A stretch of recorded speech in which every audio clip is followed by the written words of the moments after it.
राष्ट्रीय चिकित्सक दिवस धरती के भगवान कहे जाने वाले चिकित्सकों को समर्पित है। भारत में चिकित्सक दिवस 1 जुलाई को मनाया जाता है। दरअसल इस दिन पश्चिम बंगाल के दूसरे मुख्यमंत्री विधान चंद्र राय, जो कि प्रमुख स्वतंत्रता सेनानी होने के साथ ही एक चिकित्सक भी थे और आजादी के बाद अपना सारा जीवन लोगों के लिए चिकित्सा सेवा को समर्पित कर दिया था, उनकी याद में राष्ट्रीय चिकित्सा दिवस मनाया जाता है। इसी कड़ी में यूपी की राजधानी लखनऊ स्थित डॉक्टर राम मनोहर लोहिया संस्थान के वरिष्ठ चिकित्सक देवाशीष शुक्ल ने राष्ट्रीय चिकित्सक दिवस के अवसर पर बताया कि चिकित्सक हर स्थिति में अपनी सेवा देने के लिए तैयार रहता है, फिर चाहे वो युद्ध काल हो या फिर वर्तमान की वैश्विक महामारी कोरोना।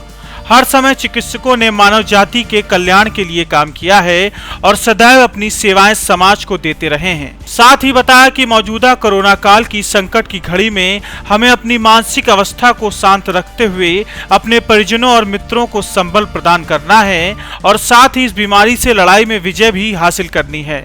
हम सब मिलकर ही इस लड़ाई में जीत हासिल कर सकते हैं। इस तरह हम लोग एक वैश्विक महामारी से इस समय जूझ रहे हैं। इसमें हम लोगों को एक संदेश सबको देना है, अपने परिवार को, अपने पड़ोसियों को, समाज में अपने साथ जुड़े हुए लोगों को, कि कोशिश ये रखनी है कि हम खुद भी खुश रहें और दूसरों को खुश रखने की कोशिश करें। इसके लिए आवश्यक ये है कि अगर परिवार में किसी तरीके की कोई भी चीज़ ऐसी संदिग्ध लगती है व्यक्तियों के साथ, परिवार में बच्चों के साथ, बूढ़े माँ बाप के साथ, तो उस चीज़ को बिल्कुल भी नज़रअंदाज करने की ज़रूरत नहीं है। दूसरा सबसे इम्पॉर्टेंट पहलू ये है कि आजकल इस कोरोना काल में जिस तरह डिप्रेशन, एंजाइटी, इस तरह की बीमारियां बढ़ती जा रही हैं, उसके लिए आवश्यक ये है कि सर्वप्रथम हम लोग अपने लेवल पे जो फैमिली का केयर गिवर्स है, फैमिली के जो हेड हैं, उनके थ्रू हम लोग इस चीज़ों को समझने की कोशिश करें कि ये एक छोटी मोटी समस्या है, इसको हम लोग जल्दी से जल्दी काबू कर लेंगे। अगर वो चीज़ें बढ़ती हैं तो उसके लिए तत्काल ही हमको किसी न किसी साइकियाट्रिस्ट से, क्लिनिकल साइकोलॉजिस्ट से हम लोगों को संपर्क करना है।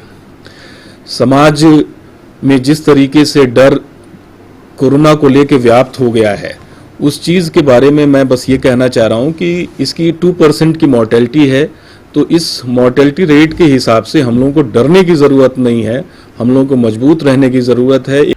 कैमरामैन आशीष कुमार के साथ धीरेन्द्र श्रीवास्तव, जनमत न्यूज, लखनऊ।